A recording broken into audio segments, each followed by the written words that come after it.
All right, this final sublecture for this section. In this lecture, we're going to discuss properties of an additional property of fields, which is, well, not of fields, but of rationals and reals, and that is that you can compare these numbers. And this is a property which is called ordering.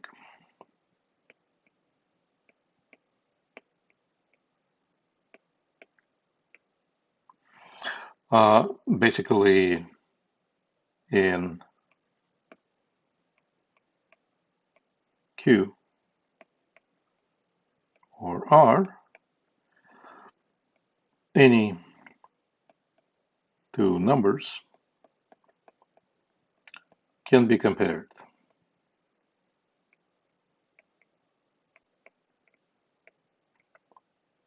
And that is for any two numbers, either x1 is less or equal than x2, or x2 is less or equal than x1. So then if we use our terminology V to denote both Q and R, so we're going to say that V has an ordered structure if the following things are going to be satisfied. In fact, let's actually refer to a field. So a field, so this is a set which has both addition and multiplication defined in it with properties A's, M's, and DL. So it is an ordered field.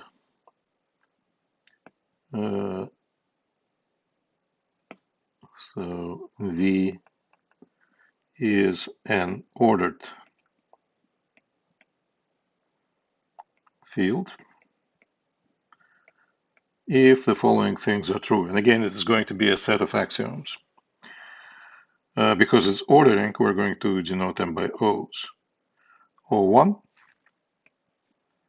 for any A, B in V, either A is less or equal than B, or B is less or equal than A, right? So just like I said, any two numbers can be compared. O2, the reasonable assumption about ordering is that if A is less or equal than B, and B is less or equal than A, then A is the same as B. Okay, so that's a second assumption, second axiom of ordering. O3 is that if A is less or equal than B, and B is less or equal than C, then of course A must be less or equal than C. This is something called the transitive law.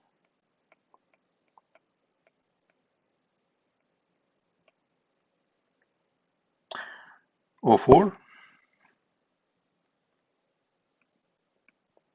So now somehow we have to be able to relate ordering and addition and multiplication. Because by default, ordering has nothing to do with addition and multiplication. In a general case, right? In a generic set, if I invent a set with addition and multiplication, I have to impose certain properties on these operations because otherwise the behavior of addition and multiplication is going to be not necessarily, it's not going to have anything to do with additional multiplication as we understand them. So if first O4 is going to relate addition to ordering. So if A is less or equal than B, then A plus C is less or equal than B plus C, and this is true for any C in V. And O5, if A is less or equal than B and C is greater than 0, then in fact, C is,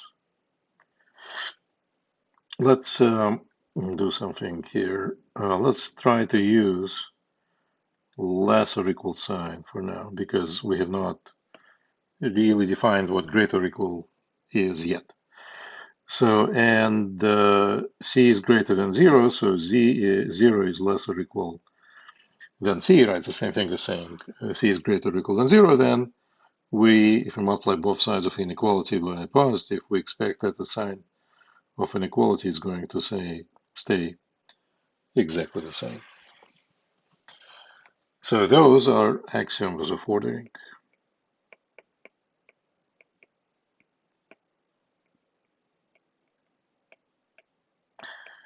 Now a couple of notes.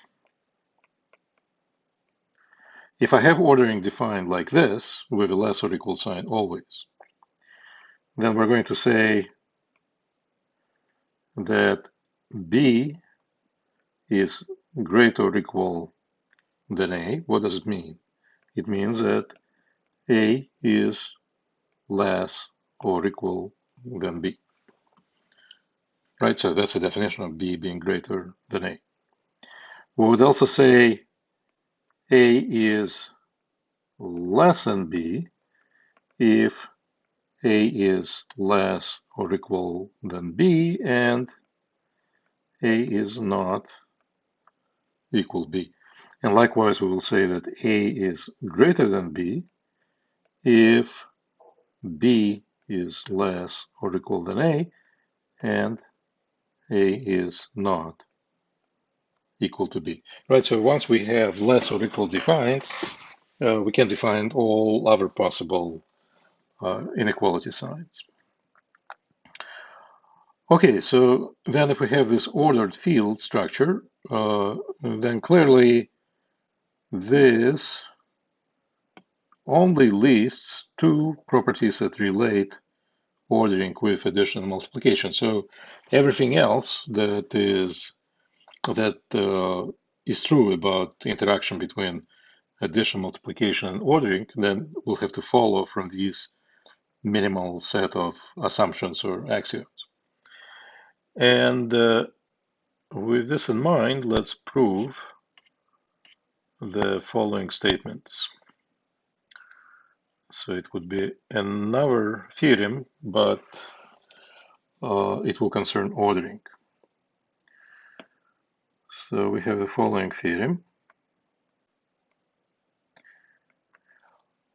Let's suppose that V is an ordered field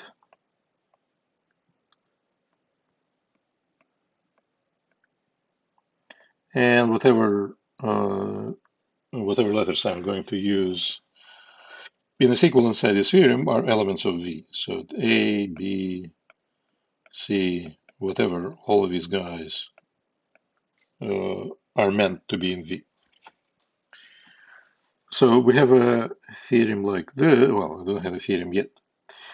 So then the following things are going to be true. Again, we have a bunch of statements.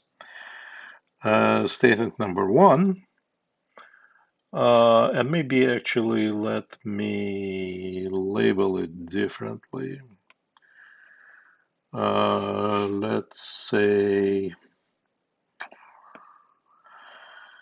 I'm going to label these things with numbers.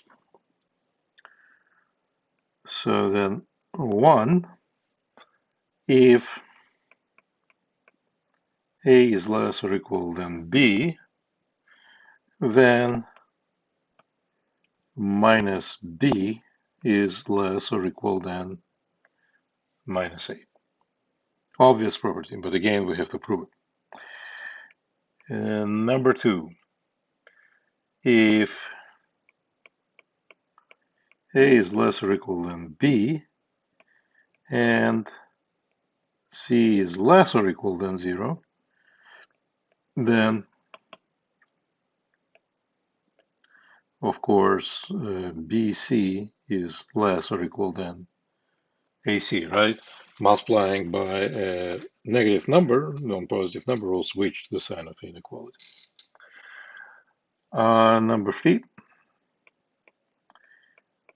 if 0 is less or equal than A, so A is a positive number, and B is a positive number, then the product is also a positive number. Number 4, if I take a square of a number,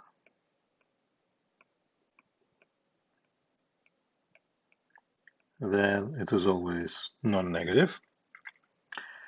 Number 5, 0 is less than 1, right? That is, a priori is not clear why this should be true.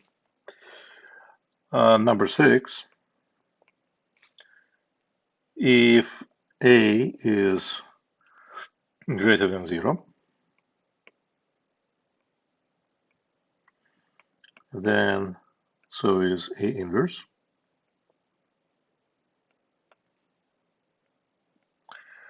And the last property, number 7, if 0 is less than A, less than B, then of course 0 is less than B inverse, less than A inverse.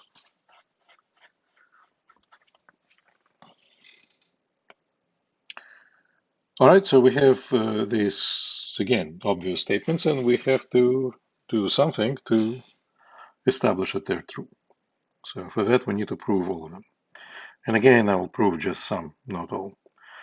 The rest, I will encourage you to prove on your own. Okay, let's do statement number 1. I'm going to suppose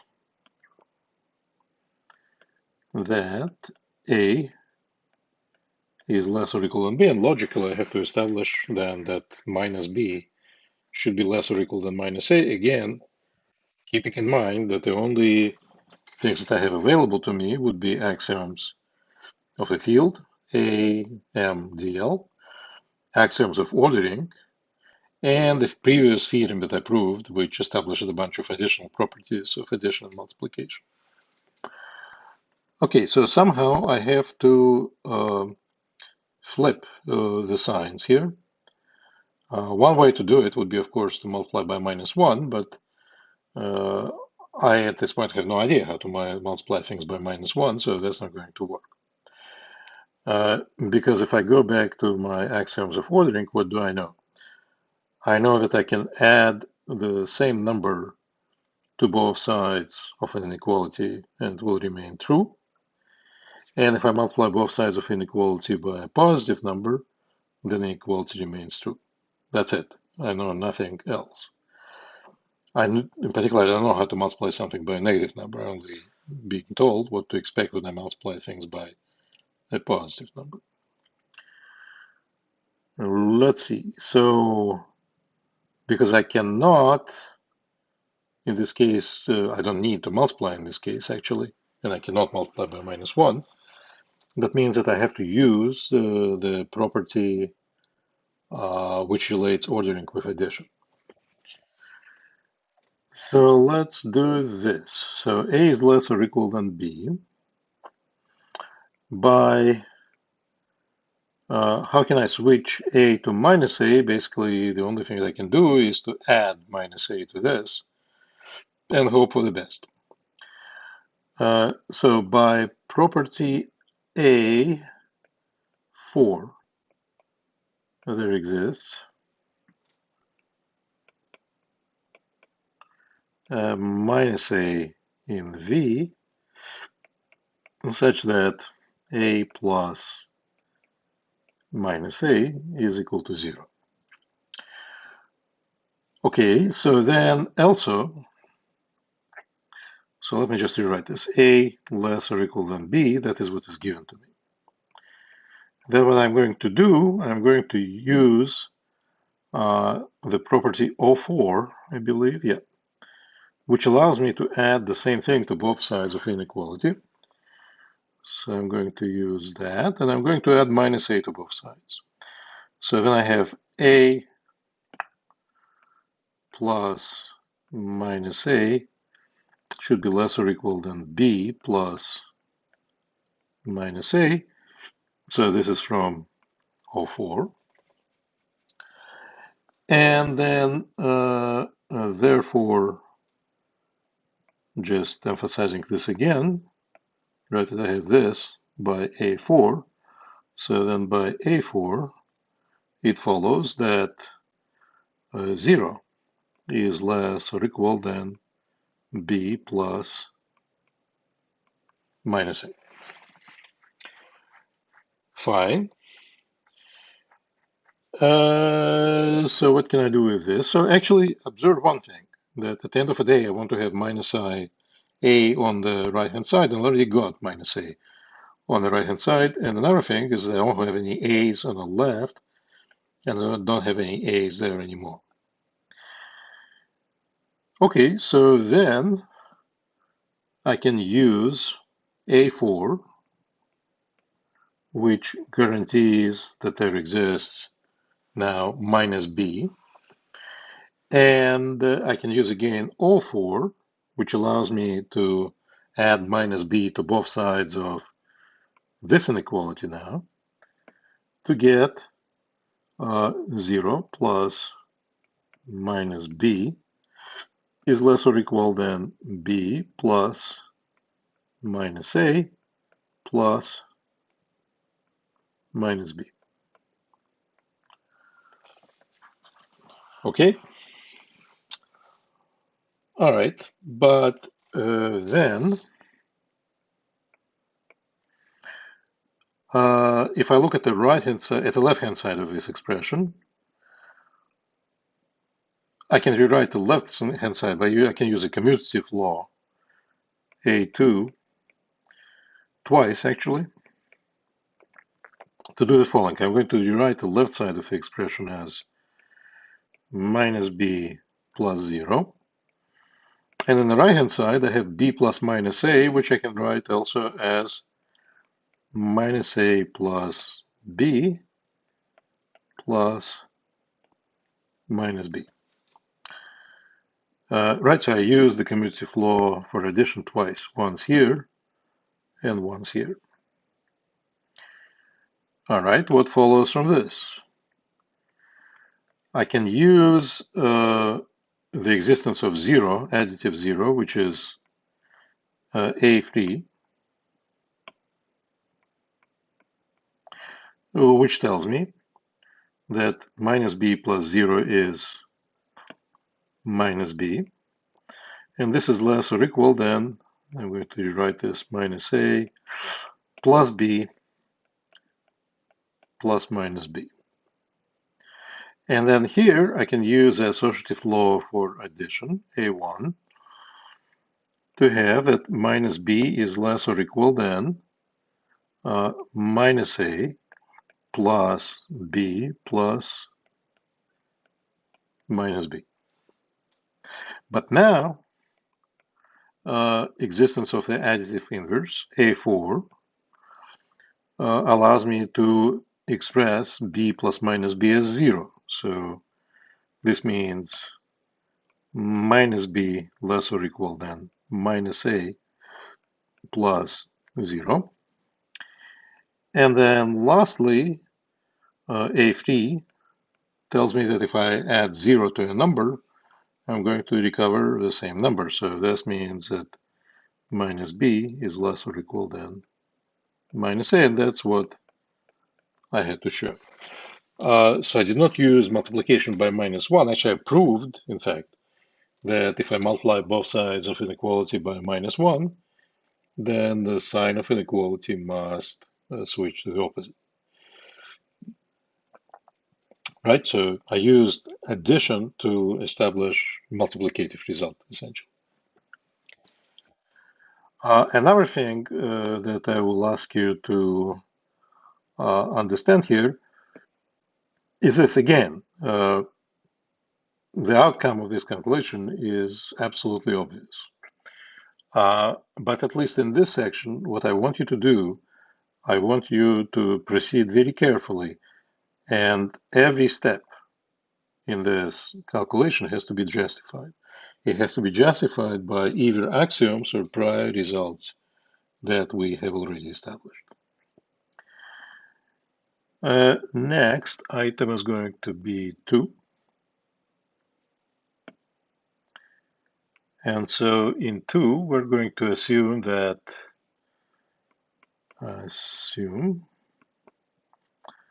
A is less or equal than B, and C is less or equal than 0, right?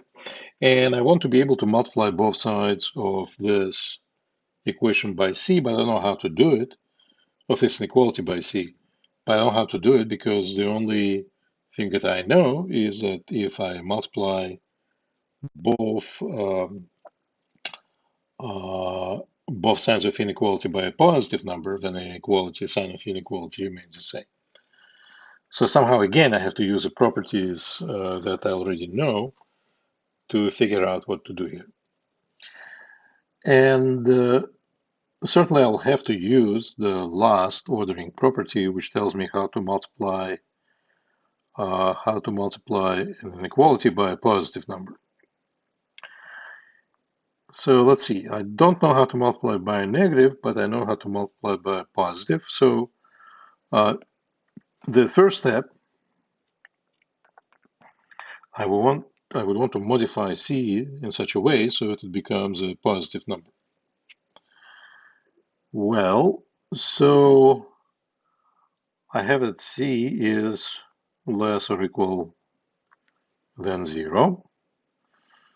Then the property that I just established will tell me that C, that minus 0 is less or equal than minus C, correct? Because if A is less or equal than B, we just proved that minus B is less or equal than minus A. So in this case, role of A is played by C, role of B is played by 0. So I switch and multiply by minus sign, and then I'm done. So that would be 1 that I'm using here. All right, so what is minus 0? So what's the inverse of 0? What do I need to add to 0 to get 0? I'm not going to write this down, but you can convince yourself that the inverse of 0, additive inverse for 0, must be 0 as well, right? Because if I add 0 to 0, I'm going to get 0, so 0 plays a role of minus 0. Or minus 0 plays a role of 0. So that's one fact that I want you to verify on your own. So then this means, and I'll ask you to check that 0 is less or equal than minus C. So minus C is a positive number. So then number 2,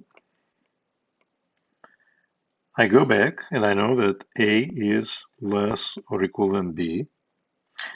Then by using O5, I can multiply both sides of this by a positive number, and the sign of inequality remains the same.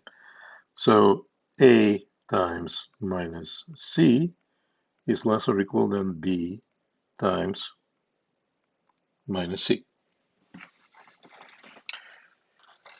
Fine. But now let's go back and look at the theorem that we proved before, even before we talked about ordering. So one of the results that we showed was that minus a times b is minus ab. So we already know that. So this phi we can use here to factor out minus sign. So we're going to use, again, what was a number here? We're going to use phi twice.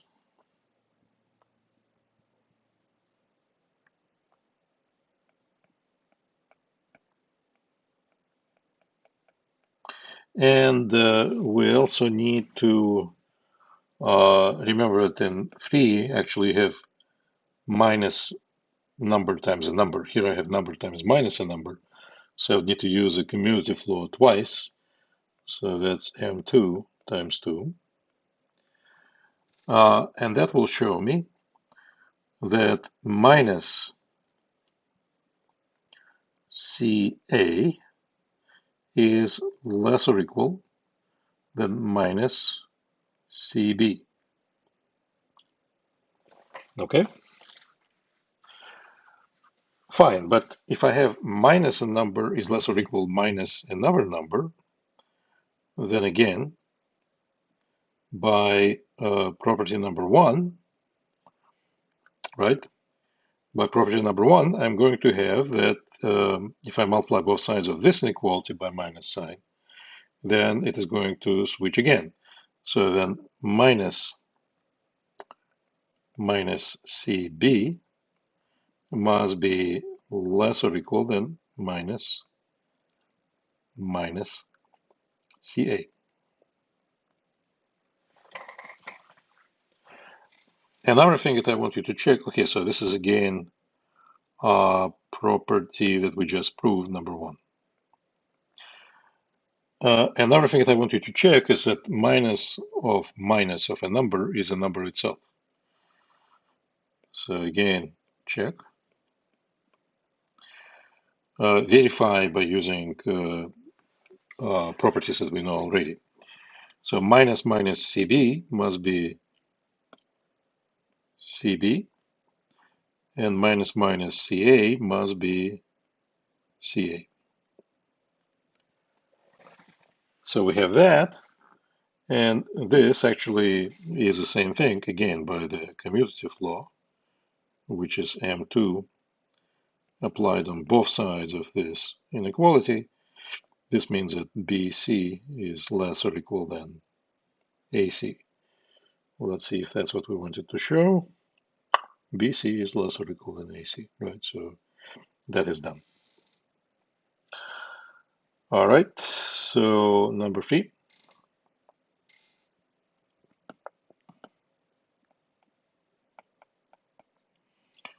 Number 3, let's suppose that A is positive and B is positive. How can I show that AB is positive? Well, shouldn't be that complicated. So if B is a non-negative number, then I'm allowed to multiply both sides of 0 less or equal than A by B. So we take 0 less or equal than A, and then by 0.5, we have that 0 times B is less or equal than A times B. But by property, again, proved in the way back here, A times 0 is equal to 0, right?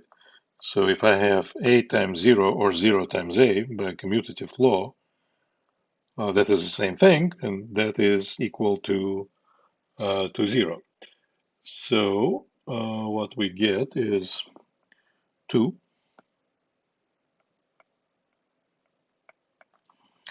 Tells us that 0 times b is 0, and I also, because there we established b times 0, I also need to use a commutative law for multiplication once, which is m2. So 0 is less or equal than ab, and again, we're done. Let's see, what else do I want to prove here? Number 4 is an immediate consequence of number 3. I'll ask you to prove it on your own.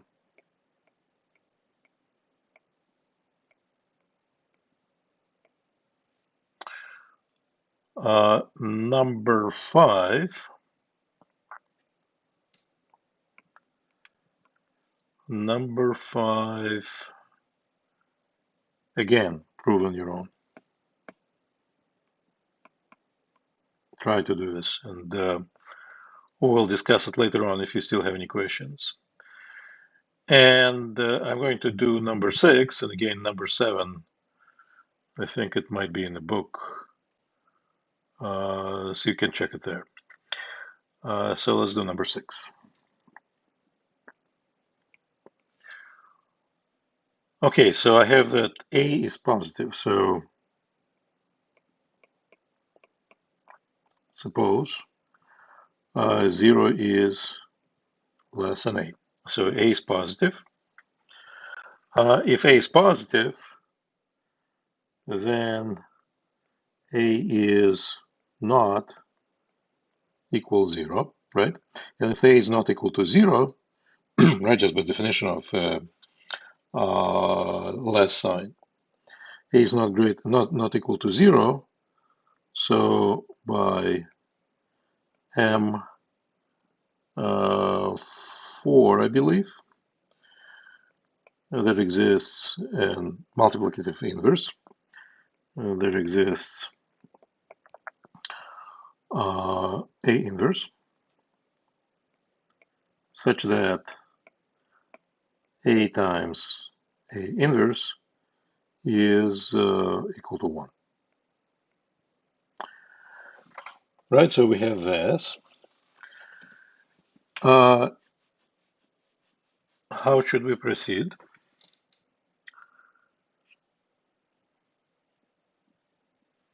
Let's suppose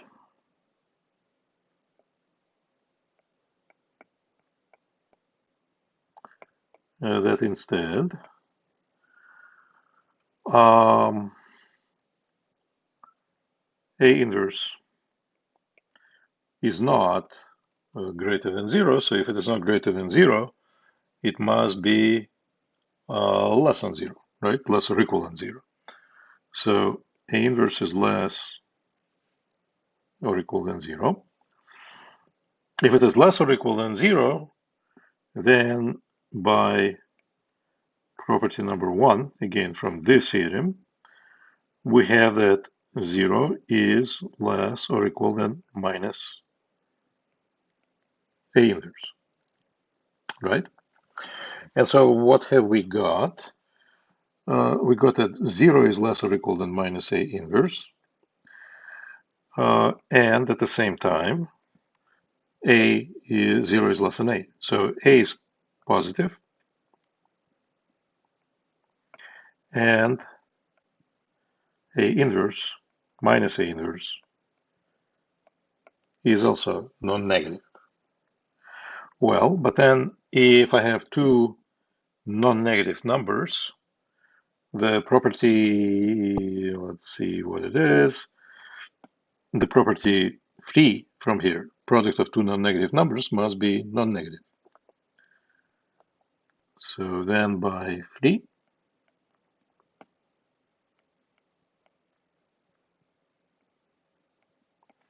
what we have is that 0 is less or equal than A minus a times minus a inverse.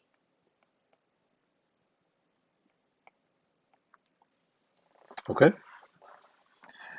Now, we already know this would be that this would be the same. The left-hand side, the right-hand side of this expression will be the same as minus a times a inverse. But what is a times a inverse? That is 1. So this is minus 1. All right, let's see. To get the first equality, right, we're using, let me see again where it was. I think it's property 3 that we proved before, right, that the minus sign can be extracted from the parentheses. So 1, 2, 3. And then to show that this is equal to minus 1, a times a inverse is 1. That would be the property M4 again. So what we got is that 0 is less or equal than minus 1. But then if 0 is less or equal than minus 1, then again from the first statement here in this theorem, this implies that minus 1 must be less or equal than minus 0, right? If I multiply both sides of the inequality by minus 1. And then, again, from the fact that I ask you to check, minus 1 is 1. 1 is less or equal than minus 0. Minus 0 is 0. And so we get 1 less or equal than 0, but in the previous item, you will prove that 0 is actually always less than 1, right? And it's a known fact that 0 is less than 1, which we by now would have proved. And 1 less or equal than 0 contradicts this fact. So this contradicts property 5. So therefore, our assumption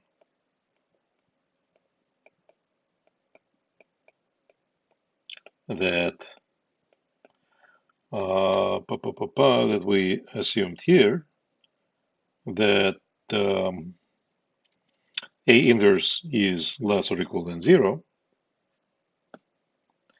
that this assumption is false. And therefore, what is the opposite of saying that something is less or equal than 0? It is that A inverse must be greater than 0. And that's precisely what we wanted to prove. Okay, so in the next lecture, we're going to establish a few more properties of rationals and reals. In particular, we're going to discuss absolute value and its properties, but that is for the next time.